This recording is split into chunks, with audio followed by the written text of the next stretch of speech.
अपने मन को अपने मुट्ठी में रखो। अपने मन पर बार बार ऐसे अभ्यास का प्रहार करो।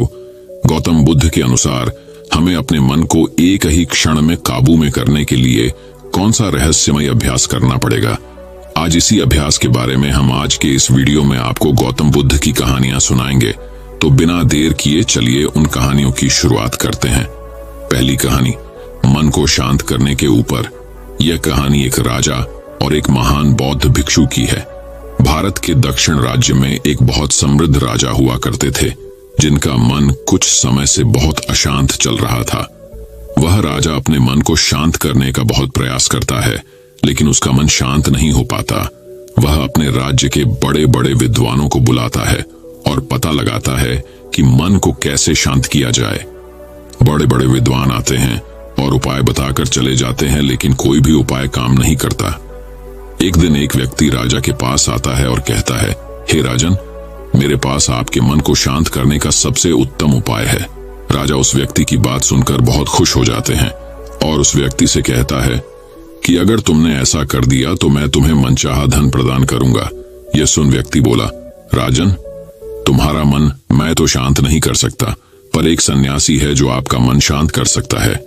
वह कोई आम सन्यासी नहीं, बल्कि वह दुनिया का बहुत बड़ा विद्वान सन्यासी है। वो आपका समाधान जरूर कर देगा। राजा उस व्यक्ति से कहते हैं, कहाँ मिलेगा यह सन्यासी? व्यक्ति ने कहा, चलिए मेरे साथ, मैं आपको उस जगह के बारे में बताता हूँ जहां आपको वो सन्यासी मिल जाएगा। कुछ दूर चलने के बाद वह राजा को एक पहाड़ी देखता है, जिसका रास्ता जंगलों के बीच से होकर गुजरता है।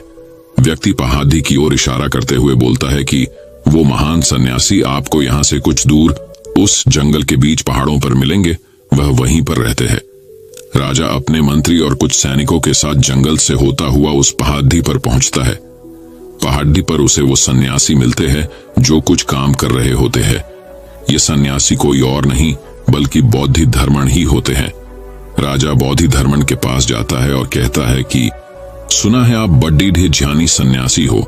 किसी ने मुझे आपके पास भेजा है कि आप ही मेरी समस्या जान उसका समाधान कर सकते हो। बौद्धि धर्मण राजा की बातों को अनसुना करते हुए अपना काम करते रहते हैं। इसके बाद राजा तुरंत अपनी समस्या बताते हुए कहता है कि मेरा मन बहुत अशांत है, क्या आप मेरे मन को शांत कर सकते हो? यह सुन बौद्धि धर्मा राजा की ओर देखकर और मुस्कुराते हैं। फिर राजा से पूछते हैं, तुम्हारा मन अशांत क्यों है? राजा कहता है, वैसे तो मेरे पास किसी भी चीज की कोई कमी नहीं है। धन मेरे पास इतना है जिसका मुझे खुद अंदाजा नहीं। सभी सुख सुविधाएं हैं। भगवान ने मुझे दुनिया की सारी दौलत और संपत्ति दी है, लेकिन बस एक चीज की कमी है, मेरे अंदर मेरा मन अशांत रहता है। यदि यह कभी कभी शांत भी हो जाता है तो यह कुछ देर बाद फिर से अशांत हो जाता है। क्या आप मेरे मन को शांत कर सकते हैं? मैं बड़ी आशा लेकर आपके पास आया हूं। बाकी तो मैंने सब उपाय कर लिए, बस आप ही मेरी अंतिम आशा हो। बौद्धि धर्मा उस राजा से कहते हैं, बिल्कुल मैं तुम्हारे मन को शांत कर सकता हूं। यह सुन राजा बहुत खुश होता है। राजा कहता है, उसके लिए मुझे क्या करना होगा? बौद्ध धर्मा मुस्कुराते हैं और कहते हैं, कल सुबह तुम मेरे पास आना और ध्यान रहे अकेले आना। राजा कहते हैं, ठीक है, मैं कल सुबह आपके पास आ जाऊंगा। बौद्ध धर्मा कहते हैं, एक बात और ध्यान रहे कि अपने अशांत मन को अपने साथ लाना।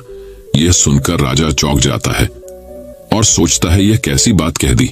राजा कहता है, आपने क्या कहा? कृपया एक बार और कहे, शायद मेरे सुनने में त्रुटि हुई हो। बौद्ध धर्मा फिर से वही बात कहते हैं, तुम कल सुबह जल्दी आना और अपने अशांत मन को अपने साथ लेकर आना। कहीं ऐसा ना हो कि तुम उसे अपने महल में छोड़ाओ। राजा सोचता है कि लगता है यह कोई पागल आदमी है, क्योंकि अब राजा के पास कोई विकल्प शेष नहीं था। इसलिए राजा सोचता है कि एक बार प्रयास कर ही लेते हैं। तो वो बोधि धर्मण से कहता है, ठीक है, मैं अशांत मन को साथ लाऊंगा। अगले ही दिन राजा सुबह सुबह बौद्ध धर्मा के पास पहुंचता है और कहता है, मैं आ गया। बौद्ध धर्मा उस राजा से कहते हैं, तुम तो आ गए, लेकिन तुम्हारा अशांत मन कहाँ है? लाओ उसे मुझे दे दो, मैं उसे अभी शांत करके तुम्हें दे देता हूं। राजा कहता है, आप यह कैसी बात कर रहे हैं? आप इतने महान सन्यासी होकर यह भी नहीं जानते कि मन कोई ऐसी वस्तु नहीं जिसे मैं उठाकर आपको दे दूंगा। मन तो मेरे भीतर है। बौद्ध धर्मा उस राजा से कहते हैं, तो ठीक है, आओ यहाँ बैठो और अपनी आंख बंद करके उस अशांत मन को अपने भीतर खोजो। राजा अपनी आंख बंद करके अशांत मन को भीतर खोजने की कोशिश करता है। बहुत देर आंख बंद करके बैठे रहने के बाद बौद्ध धर्मा राजा के कंधे पर हाथ रखते हैं और कहते हैं, आंखें खोलो राजन। जैसे ही राजा ने आंख खोली तो बौद्ध धर्मा उस राजा से पूछते हैं, क्या तुम्हें तुम्हारा अशांत मन मिला? राजा कहता है, नहीं बौद्ध धर्मा। बौद्ध धर्मा बोले, ठीक है, अब तुम कल प्रयास करना, आज के लिए इतनी खोज पर्याप्त है। राजा अपने महल चला जाता है। अगली सुबह राजा बौद्ध धर्मा के पास आता है और वैसा ही करता है जैसे कल बताया था। राजा एक स्थान पर बैठकर आंखें बंद करके अपने भीतर अपने अशांत मन को खोजने का प्रयास करता है।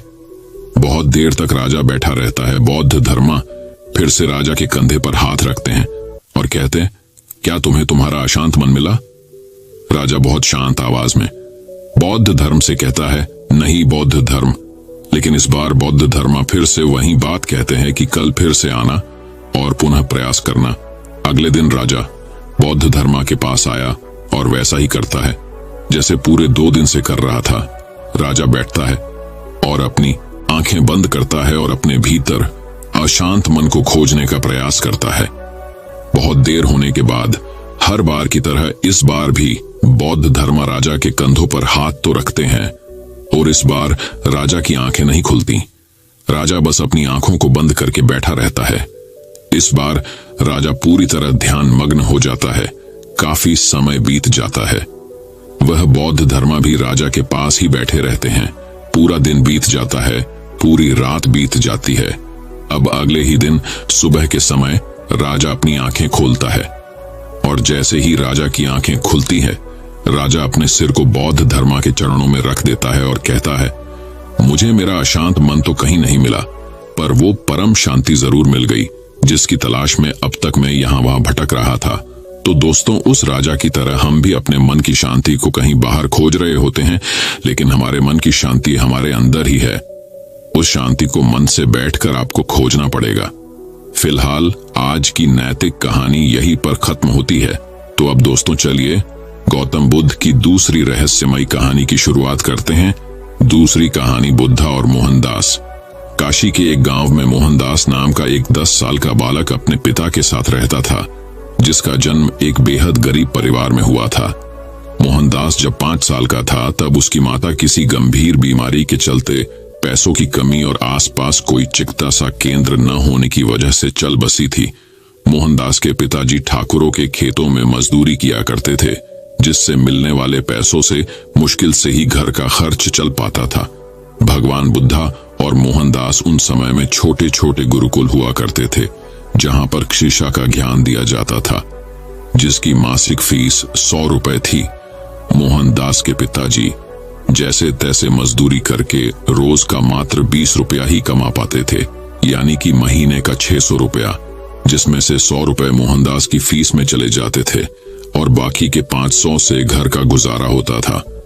मोहनदास पढ़ाई में अच्छा था और साथ में बद्धा ही जिज्ञासु भी था।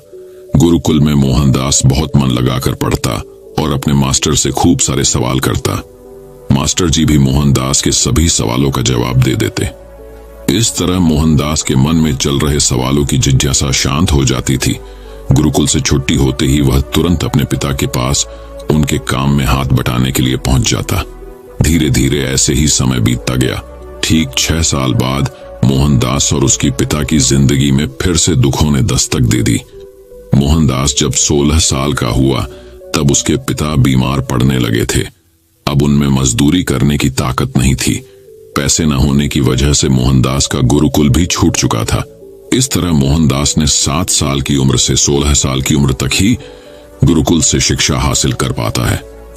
मोहनदास पिता को लेकर बहुत परेशान था, क्योंकि मोहनदास के पास अपने पिता का इलाज कराने के लिए अब पैसे नहीं थे। जैसा कि मोहनदास बद्धा ही जिज्ञासु बालक था, जिस वजह से वह किसी भी अमीर इंसान को देखता तो अपनी जिंदगी के बारे में सोचने लग जाता। इन सब हालातों के चलते मोहनदास के दिमाग पर ऐसा असर हुआ कि वह मजदूरी करने लगा। मोहनदास वो हर संभव प्रयास करने लगा जिससे उसके पास धन आए और वो अपने पिता की बीमारी का उपचार करवा सके।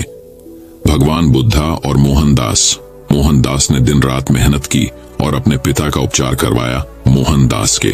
पिता की हालत सुधरने लगी और देखते ही देखते पिताजी स्वस्थ हो गए। पिताजी मोहनदास की मेहनत से बहुत खुश थे। मोहनदास के पास अब इतना धन हो चुका था कि मोहनदास ने एक खेत और 2 गाय खरीद ली थी। जिन हालातों के चलते मोहनदास ने यह कदम उठाए थे, आज उसी की बदौलत मोहनदास के पास खूब धन था, जिससे उसकी जिंदगी की लगभग सब जरूरतें पूरी हो जाती थी।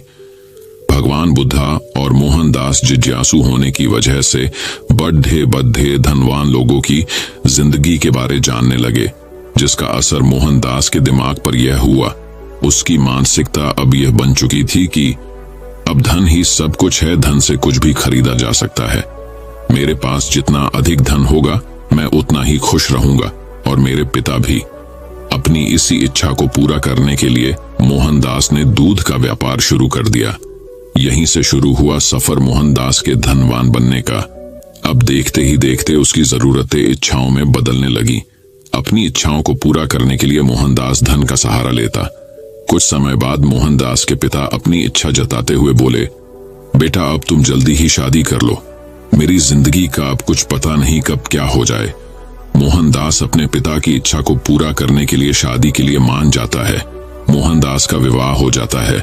मोहनदास खुशी पाने के लिए ऐशों आराम के सभी भोग विलास सामान खरीद लेता है और उसने एक आलीशान हवेली भी बनवाई। अब एक दिन ऐसा भी आया कि सब कुछ उसके पास होने के बावजूद भी मोहनदास दुखी सा रहता था, क्योंकि उसका मन संतुष्ट नहीं होता था। इधर एक तरफ उसकी इच्छाएं जो खत्म होने के नाम ही नहीं लेती थी। अब मोहनदास का मन कहीं भी नहीं लगता था। वह परेशान रहने लगा। जब से मोहनदास ने अपनी तमाम इच्छाओं को पूरा करने सफर शुरू किया था, तब से मोहनदास सुख चैन की नींद नहीं सो पाया था। मोहनदास की हालत पागलों जैसी होने लगी थी। उसे संतुष्टि नहीं मिल रही थी। उसे समझ नहीं आ रहा था कि क्या करे। इधर भगवान बुद्ध नेपाल से बौद्ध धर्म का प्रचार करते हुए भारत में काशी की तरफ आ रहे थे। भगवान बुद्ध काशी के एक गांव में रुक हुए थे। मोहनदास को इस बात का पता चलते ही वह भगवान बुद्ध जी के पास पहुंच जाता है। भगवान बुद्ध अपने अनुयायियों को प्रवचन सुना रहे थे। इतने में मोहनदास बुद्ध जी के पास रोते हुए पहुंचा और बोला, मैं इस जिंदगी में बहुत परेशान हो गया हूं। हे बुद्ध, मैंने जीवन में खूब धन कमाया ताकि अपने सुकून के लिए कुछ भी खरीद सकूं। मुसीबत के समय मेरे यह धन मेरे बहुत कम आए। इनसे मैंने अपनी हर सुख सुविधा की वस्तुएं खरीदी, जिनसे मुझे बहुत खुशी मिली। तो ऐसी क्या वजह है कि जो मेरा मन संतुष्ट नहीं हो रहा? आज मेरे पास सब कुछ है जिससे मैं खुश तो रहता हूं, लेकिन अधिक समय तक नहीं। सब कुछ होने के बाद भी मुझे सुकून क्यों नहीं मिल रहा? मन को शांति और संतुष्टि नहीं मिल रही जो मिलनी चाहिए। कृपा कर मेरी इस समस्या का समाधान करें, अन्यथा मैं खुद को खत्म कर दूंगा। तब भगवान बुद्ध मुस्कुराए और कहा, तुम्हारे दुख का कारण तुम्हारी असीमित इच्छाएं हैं। धन दौलत से तुम लंबे समय की खुशियां तो खरीद सकते हो, लेकिन सुकून की जिंदगी नहीं। धन से इंसान सुकून का एक पल भी नहीं खरीद सकता है। धन से तुम खुशियों का महल, मखमल के गद्दे और सोने चांदी से बनी चारपाई तो खरीद लोगे, लेकिन सुकून की नींद कभी नहीं खरीद सकते, क्योंकि यह धन से नहीं ध्यान से खरीदे जाते हैं। सुकून खुद तुम्हारे अंदर मौजूद है, जो कि एक असीमित इच्छाओं वाले पहाड़ के नीचे दबा हुआ है। जिस दिन तुम अपनी असीमित इच्छाओं के विचारों को एक सीमित दायरे में कैद कर लोगे, तो उसी दिन से असीमित इच्छाओं वाले पहाड़ के नीचे दबा हुआ सुख और सुकून आजाद होकर तुम्हारे जीवन में बस जाएंगे। बुद्ध की इन बातों का मोहन के मन पर सकारात्मक असर हुआ, मानो मोहन के सर से कोई बोझ उतर गया हो। अब मोहन के अंदर खुद को सुखी करने की कोई इच्छा शेष नहीं बची थी। वो समझ चुका था कि मेरी परेशानी का कारण मेरी यह असीमित इच्छाएं ही है, जिस वजह से मैं सुख की नींद कभी नहीं सो पाया, कभी भी सुख के फल का स्वाद नहीं चख पाया था। अब मुझे कुछ नहीं चाहिए। कुछ दिन बाद मोहन ने खुद यह अनुभव किया कि अब सच में कितना सुकून है मेरी जिंदगी में।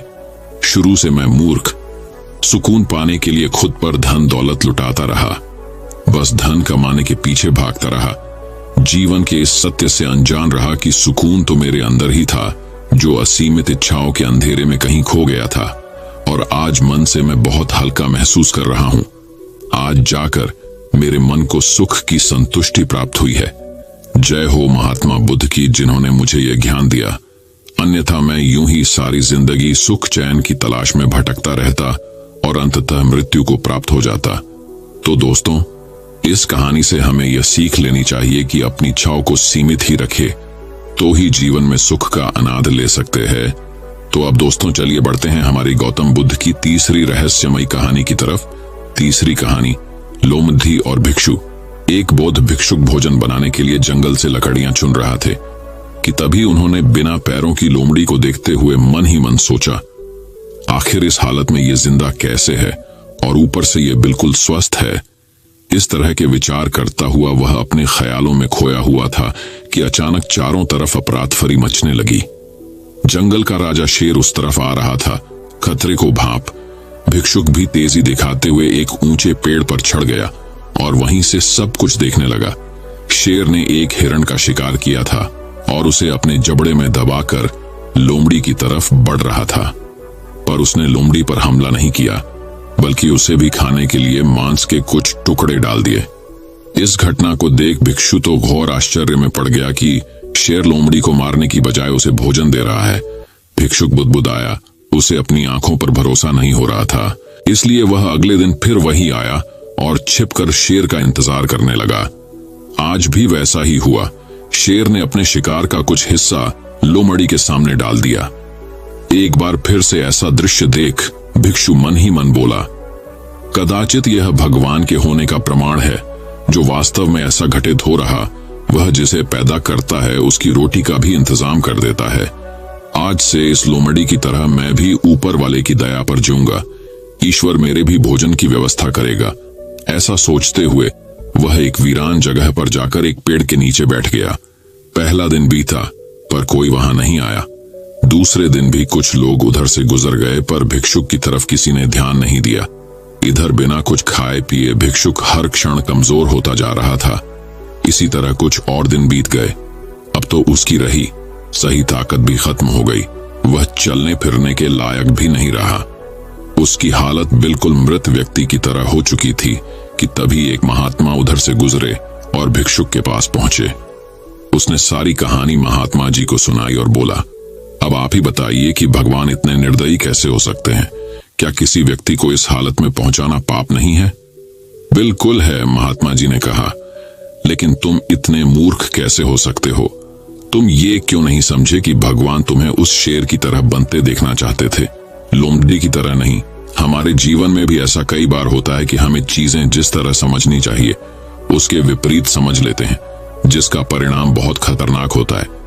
ईश्वर ने हम सभी के अंदर कुछ न कुछ ऐसी शक्तियां दी हैं जो हमें महान बना सकती हैं। जरूरत है कि हम उन्हें पहचानें। इस कहानी में भिक्षुक का सौभाग्य था कि उसे उसकी गलती का एहसास कराने के लिए महात्मा जी मिल गए, पर खुद भी चौकन्ना रहना चाहिए कि कहीं हम शेर की जगह लोमड़ी तो नहीं बन रहे हैं। दयावान विचारों व व्यवहार वाले मनुष्य व जीवों की स्वयं ईश्वर रक्षा और पालन करता है। वह उसके जीवन सुगम व सुखदायी बना देते हैं। तो दोस्तों, उम्मीद है कि आपको इस लोमड़ी और भिक्षु से काफी जरूरी बातें सीखने को मिली होंगी। तो अब दोस्तों चलिए बढ़ते हैं हमारी गौतम बुद्ध की चौथी रहस्यमय कहानी की तरफ। चौथी कहानी, एक समय की बात है। एक तपस्वी साधु हिमालय पर्वत पर भ्रमण कर रहा था। एक खूबसूरत सुबह धूप वाले दिन वह एक उथली नदी के पार आया, जिससे आगे बढ़ने के लिए उसे पार करना पड़ा। जैसे ही वह अपने पैर नदी में डालने ही वाला था, उसने ध्यान से देखा कि एक बिच्छू असहाय होकर पानी में चल रहा है और नदी से बाहर आने के लिए संघर्ष कर रहा है। यह लगभग किनारे को छू रहा था, लेकिन जमीन पर पकड़ बनाने के लिए पर्याप्त नहीं था। संत को पता था कि बिच्छू तैर नहीं सकते और अगर उन्होंने बिच्छू को नहीं बचाया तो वह डूब जाएगा। संत ने उसे बचाने का फैसला किया, इसलिए संत ने संघर्षरत बिच्छू को पास की सूखी भूमि पर रखने के इरादे से सावधानी से अपनी बाईं हथेली में उठाया। जब साधु उसे धीरे से सूखी भूमि पर रखने ही वाला था, अचानक बिच्छू ने उसकी उंगली में डंक मार दिया और गुस्से में हथेली से उछलकर फिर से पानी में गिर गया। उसने पानी से बाहर आने के लिए अपना संघर्ष फिर से शुरू कर दिया। आर्षि ने उसके बीमार बाएं हाथ को अपने दाएं हाथ से सहलाया। उनका शरीर अत्यधिक दर्द में था, लेकिन उनका मन शांत था। मन में रखना, इससे बिच्छू की जान जा सकती थी। इस बार आर्शी ने बिच्छू को नदी के पानी से बाहर निकालने के लिए दाहिने हाथ का इस्तेमाल किया। हालांकि बिच्छू घबरा गया और उसने फिर से डंक मार दिया। एक बार फिर वह हथेली से उछलकर नदी के पानी में गिर गया और बाहर निकलने के लिए फिर से संघर्ष करने लगा। साधु के दोनों हाथ असहनीय दर्द से झुलस गए, लेकिन आर्शी हार मानने वालों में से नहीं थे। उसने फिर से बिच्छू को बचाने की कोशिश की। इस बार उसने अपने हाथ जोड़े और बिच्छू को एक तेज गति में उठा लिया। इससे पहले कि बिच्छू प्रतिक्रिया करता, भिक्षु ने उसे सुरक्षित रूप से सूखी भूमि पर गिरा दिया। बिच्छू किनारे के पास पड़े कंकड़ पत्थरों में गायब हो गया। आर्शी को खुशी महसूस हुई, क्योंकि वह अपनी दृढ़ता को पूरा करने और बिच्छू की जान बचाने में सफल रहे। उसने सोचा कि यह दर्द सहने लायक है। कुछ ही दूरी पर आर्शी से बेखबर एक आदमी आश्चर्यचकित और स्तब्ध होकर पूरे घटनाक्रम को देख रहा था। वह तेजी से साधु के पास आया और बोला, प्रार्थना करें, क्या मैं आपसे एक प्रश्न पूछ सकता हूं? हाँ, आप ऐसा कर सकते हैं, भिक्षु ने उत्तर दिया। उस आदमी ने कहा, सबसे पहले मेरी राय में बिच्छू को बचाने की कोई जरूरत नहीं थी। यह किसी के लिए भी अच्छा नहीं है और किसी के लिए अच्छा हो भी नहीं सकता। दूसरे, यदि आपने दया या करुणावश उसे बचाने की कोशिश की तो आप बस एक बार कोशिश कर सकते थे। मुझे बहुत आश्चर्य हो रहा है कि इतनी कृतज्ञता पूर्वक यह बात आपको चुभने के बाद भी आप उसे बचाने के प्रयास में लगे रहे। कृपया मुझे कारण बताएं, क्यों? जब इसने तुम्हें डंक मार दिया तो फिर तुमने इस पर जोर क्यों नहीं डाला? हो, यह बहुत आसान है मेरे प्यारे बच्चे, ऋषि ने धीरे से अपने झुलसे हुए हाथों को एक दूसरे पर रगड़ते हुए उत्तर दिया। ये एक बिच्छू था, एक ऐसा प्राणी जिसका स्वभाव डंक मारना, दर्द देना, घबराना और दूसरे को नुकसान पहुंचाना है। यह दया या करुणा का कोई लक्षण नहीं दिखाने के लिए जाना जाता है। यह कमजोर माना जाता है। जबकि मैं एक भिक्षु हूं जिसे हर जगह बिना शर्त प्यार, दया और करुणा फैलाना है। मुझे सबसे मजबूत माना जाता है। मेरे मूल्यों और सिद्धांतों, मेरे दर्शन और नैतिकता, मेरी जीवन शैली और प्रथाओं, मेरी उन्नत भावनात्मक और मानसिक स्थिति के साथ मुझे दूसरे व्यक्ति को शुद्ध और परिवर्तित करना है। क्या मैं सही युवक हूं? युवक ने सहमति में सिर हिलाया। भिक्षु ने आगे कहा, ठीक है, जब बिच्छू जैसा छोटा, कमजोर और नीच प्राणी एक पवित्र व्यक्ति की उपस्थिति में अपना मूल स्वभाव, अपने लक्षण और अपनी प्रतिक्रियाएं नहीं बदलता, भला क्या मुझे, जिसे साधु माना जाता है, बिच्छू की उपस्थिति में अपना सदाचार, अपना व्यवहार छोड़ देना चाहिए? क्या मैं अब इतना असहाय हो गया हूं कि एक कंजूस प्राणी को मुझे बदलने, अपने सिद्धांतों और गुणों को त्यागने की इजाजत दे सकता हूं? बिच्छू ने वही किया जो उसका मूल स्वभाव है और मैंने वही किया जो मेरा मूल स्वभाव है। इसने अपना व्यवहार बरकरार रखा और मैंने अपना, मेरा धर्म किसी भी प्रकार के प्राणी, मनुष्य या जानवर की मदद करना है और मैंने यही किया।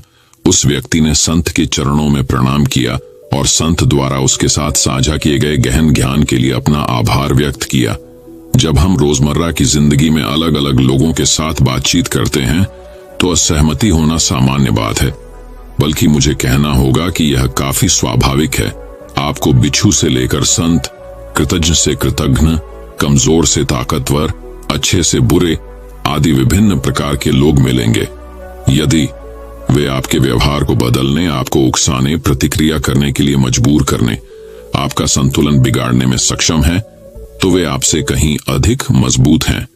कठिन परिस्थितियों में या संघर्ष की स्थिति के दौरान यदि आप शांत रहते हैं और अपनी अच्छाई बनाए रखते हैं तो आप विजेता बनकर आपको कभी भी अपने कार्यों, विचारों और शब्दों को दूसरों के नकारात्मक व्यवहार से प्रभावित नहीं होने देना चाहिए। दूसरों के हृदय के अंधकार को अपने हृदय के प्रकाश में प्रवेश नहीं करने देना चाहिए। वह यदि आप अपने आप को उनके स्तर तक नीचे गिरा देते हैं, उनके साथ वैसा ही व्यवहार करते हैं जैसा उन्होंने आपके साथ किया है, तो इसका मतलब ये होगा कि वे जीत गए हैं, क्योंकि आप उनके जैसे बन गए हैं। यदि आपको अलग बनना है तो लोगों से अलग सोच रखनी होगी। तो अब दोस्तों, चलिए बढ़ते हैं हमारी गौतम बुद्ध की 5वीं रहस्यमय कहानी की तरफ। 5वीं कहानी, बुद्ध भिक्षु काइतो की कहानी। बुद्ध की कहानी। दूर कहीं पहाड़ों में एक छोटा सा मंदिर था। उसमें काइतो नाम का एक युवा भिक्षु रहता था। उसको एक पवित्र मिशन के लिए चुना गया। यह मिशन चोरों के एक कुख्यात गिरोह से अत्यंत महत्वपूर्ण अवशेष बुद्ध की एक भव्य मूर्ति की रक्षा करना था। काइतो के दिन आमतौर पर शांतिपूर्ण प्रार्थनाओं, शांत ध्यान और प्राचीन बौद्ध धर्म ग्रंथों को सीखने से भरे होते थे, लेकिन अब उसका शांतिपूर्ण जीवन एक खतरनाक साहसिक कार्य में बदल जाने वाला था। उसकी यात्रा का पहला कदम पहाड़ से नीचे उतरना और जून नाम के एक आरशी से मिलना था, जो पड़ोसी गांव में रहते थे। जून अपने विशाल ज्ञान और बुद्धिमत्ता के लिए जाने जाते थे। जैसे ही काइतो जून के घर पहुंचा, उसका गर्मजोशी से स्वागत किया गया। जून ने स्थिति की गंभीरता को स्वीकार करते हुए काइतो को एक नक्शा दिया। इस नक्शे में मूर्ति को छिपाने के प्राचीन स्थान का रास्ता दिखाया गया था। मानचित्र को अपने पास रखते हुए काइतो ने अगले दिन इसका अध्ययन किया और आगे की यात्रा की तैयारी करने में बिताए। उसका हृदय दृढ़ संकल्प और साहस से भरा हुआ था। एक सुहानी सुबह में काइतो अपनी यात्रा पर निकल पड़ा। पक्षियों की चहचहाहट और पत्तों की सरसराहट को छोड़कर वह अकेला था। उनकी यात्रा कठिन थी, फिर भी प्रकृति की शांति ने उन्हें आगे बढ़ने के लिए प्रोत्साहित किया। घने जंगलों और गरजती नदियों को पार करने के बाद काइतो एक छिपे हुए पहाड़ की तलहटी में पहुंच गया। जून के मानचित्र के अनुसार मूर्ति छिपाने का स्थान इस पर्वत के ऊपर स्थित था। नए दृढ़ संकल्प के साथ काइतो ने अपनी चढ़ाई शुरू की। रास्ता खड़ा और पथरीला था। चढ़ते समय उसका दिल जोरों से धड़क रहा था, लेकिन वह केंद्रित रहा। उसका ध्यान पूरी तरह से अपने पवित्र कर्तव्य पर था। शिखर पर पहुंचने पर काइतो ने एक प्राचीन गुफा की खोज की। जैसे ही वह गुफा में दाखिल हुआ, उसे अत्यधिक शांति का एहसास हुआ। यह मूर्ति को छुपाने के लिए आदर्श स्थान था। काइतो ने महान बुद्ध के आगमन के लिए गुफा को तैयार करने के लिए अथक प्रयास किया। दिन हफ्तों में बदल गए। उसने एक सुंदर मंदिर बनाया और सुनिश्चित किया कि मूर्ति वहां सुरक्षित रहेगी। आखिरकार मूर्ति को स्थानांतरित करने का दिन आ ही गया। काइतो ने कुछ भरोसेमंद भिक्षुओं की मदद से मूर्ति को गुफा तक ले जाने का कठिन कार्य शुरू किया। जैसे ही वे गुफा के पास पहुंचे, हवा में तनाव फैल गया। चोरों के किसी भी संकेत के लिए हाई अलर्ट पर काइतो ने आसपास की जांच की। महान बुद्ध की सुरक्षा उनकी सर्वोच्च प्राथमिकता थी। अपनी राहत के लिए वे बिना किसी टकराव के मूर्ति को सुरक्षित करने में कामयाब रहे। काइतो ने राहत की सांस ली, यह जानकर कि पवित्र प्रतिमा अब सुरक्षित हाथों में है। दिन सौहार्दपूर्वक बीत गए। काइतो सतर्कता से गुफा की रखवाली कर रहा था। प्रतिमा ने एक शांतिपूर्ण आभा बिखेरी, जिससे काइतो को अपने आध्यात्मिक पथ से पहले से कहीं अधिक जुड़ाव महसूस हुआ। हालांकि शांति अल्पकालिक थी। एक दिन गुफा के बाहर से एक खतरनाक शोर ने काइतो के ध्यान को बाधित कर दिया। खोजबीन करने पर वह चोरों को आता देख चौंक गया। गिरोह का मुखिया ताकेशी नाम का एक व्यक्ति अपने लालच और क्रूरता के लिए कुख्यात था। वह मूर्ति चुराने और सबसे ऊंची बोली लगाने वाले को बेचने के लिए कृत संकल्प था। हालांकि डरा हुआ काइतो अपनी बात पर अड़ा रहा। वह चोरों को पवित्र मूर्ति का अपमान नहीं करने देगा। टकराव अपरिहार्य था और काइतो तैयार था। महान बुद्ध के सामने खड़े होकर काइतो ने चोरों का सामना किया। उन्होंने उन्हें मूर्ति की पवित्रता की याद दिलाई, जिससे उनकी मानवता पर अपील की जा सके और उन्हें उनके इरादे से रोका जा सके। ताकेशी ने काइतो की दलील को हंसते हुए अपने आदमियों को मूर्ति जब्त करने का आदेश दिया। जवाब में काइतो ने कुछ ऐसा किया जिसकी किसी को उम्मीद नहीं थी। वह आगे बढ़ा और चोरों और मूर्ति के बीच मजबूती से खड़ा हो गया। काइतो की आवाज गुफा में गूंजती थी, क्योंकि वह पवित्र सूत्र पढ़ता था, जिससे हवा में शांति की आभा भर जाती थी। ताकेशी और उसके लोग आश्चर्यचकित रह गए। उसके साहस से क्षण भर के लिए रुक गए। अचानक माहौल बदलने से चोर सकपक आ गए। काइतो ने नैतिक और आध्यात्मिक रूप से उनके कार्यों के परिणामों को समझाते हुए उनके साथ तर्क करने के इस अवसर का लाभ उठाया। सभी को आश्चर्य हुआ। काइतो के शब्द ताकेशी तक पहुंचे। उसने अपने आदमियों को नीचे खड़े होने का आदेश दिया और एक क्षण की शांति के बाद वह मुड़ा और अपने आदमियों को गुफा से दूर ले गया। चोरों के चले जाने से गुफा में शांति लौट आई। काइतो अपने पवित्र कर्तव्यों पर लौट आया। इस तथ्य से आश्वस्त होकर कि मूर्ति एक बार फिर सुरक्षित थी, काइतो के साहस और बुद्धिमत्ता ने महान बुद्ध को बचाया था, यह साबित करते हुए कि यह न केवल शारीरिक शक्ति थी बल्कि आत्मा और दृढ़ विश्वास की शक्ति भी मायने रखती थी। वर्षों बाद काइतो युवा ने भिक्षुओं को अपनी कहानी सुनाई। उनकी कहानी ने सभी के लिए प्रेरणा का काम किया, उन्हें अपनी मान्यताओं और अपनी विरासत की रक्षा करने का महत्व सिखाया। महान बुद्ध शांति और शांति की आभा बिखेरते हुए गुफा में सुरक्षित रहे। यह काइतो के साहस का प्रतीक था, उनके विश्वास और परंपरा की रक्षा के लिए उनके अटूट प्रयास का प्रमाण था। काइतो और महान बुद्ध की कहानी पड़ोसी गांवों में, फिर पूरे प्रांत में और अंततः पूरे देश में फैल गई। प्रत्येक पुनर्कथन के साथ काइतो की बहादुरी और बुद्धिमत्ता का और अधिक जश्न मनाया गया। दोस्तों, मैं उम्मीद करता हूं कि यह कहानी सुनने से आपके जीवन में अच्छे बदलाव आए होंगे। आपको इस वीडियो से क्या सीखने मिला ये कमेंट करके जरूर बताएं और अपने परिवार, दोस्तों या आपके करीबी इंसान के साथ ये कहानी शेयर करके उन्हें भी इस ज्ञान से परिचित करवाएं। बाकी अगर आपको यह वीडियो दिल से अच्छी लगी हो तभी इस वीडियो को लाइक कर देना, और आपने अब तक इस चैनल को सब्सक्राइब ना किया हो तो चैनल को सब्सक्राइब भी जरूर कर देना। आपका हर दिन शुभ हो और खुशियों से आपका जीवन भरा रहे। धन्यवाद। नमो बुद्धाय।